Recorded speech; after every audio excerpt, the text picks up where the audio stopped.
What does empathic leadership look like in your work with government and the private sector? Hi, I'm Yuri Haasz, and I'm going to be a trainer in the upcoming IIT in Germany this coming September. And this is a question that I get a lot from my work in organizational environments. And oftentimes I notice that empathic leadership can be understood as putting a lot of weight on leaders alone. And actually, it's not really about that, but more about inviting a change in culture, a change in the way that both leaders and teams sustain an environment where the hierarchy and use of power might not be really serving the purposes of creating more trust, connection, psychological safety in ways that people and teams can really meet their needs, and that leaders really are able to have also a different experience than the one that they conventionally inherit. So oftentimes I notice that empathy flows very well from the top down in organizations, but don't flow very well from the bottom up.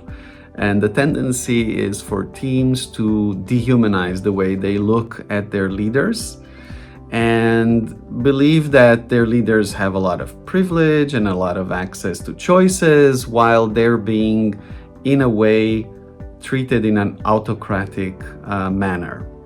And oftentimes that is actually true. Leaders reproduce autocratic behaviors even when they are not autocratic themselves, even when they are people who favor ideas of democracy and participation. But somehow when they step into that role, there is a tension that comes up and a kind of a loneliness of not really getting signals from their teams that they are supported and understood.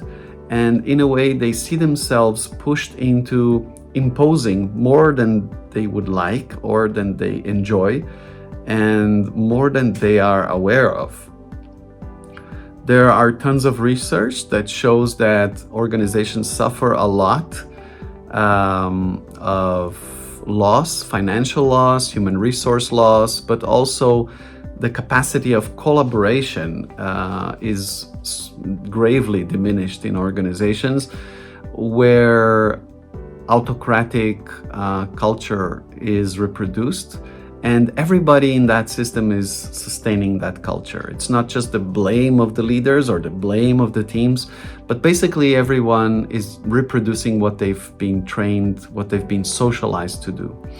So there are certain shifts that nonviolent communication allow us to integrate in a way where leaders can let go of certain stories that they hold about having to carry too much of the load of always knowing best, or having to not be challenged by their teams.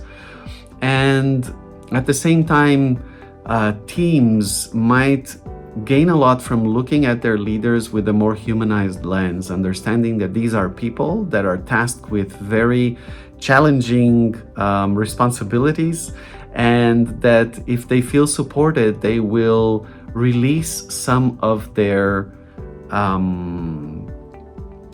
inner tension or fears, and will trust more that the teams are able to make wise choices.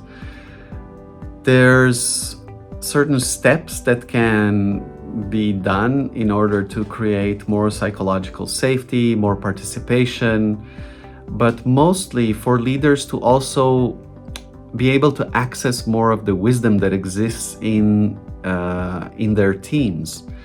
And oftentimes that doesn't happen, and only the wisdom of the leader ends up being accessed, which is a waste of resources, really.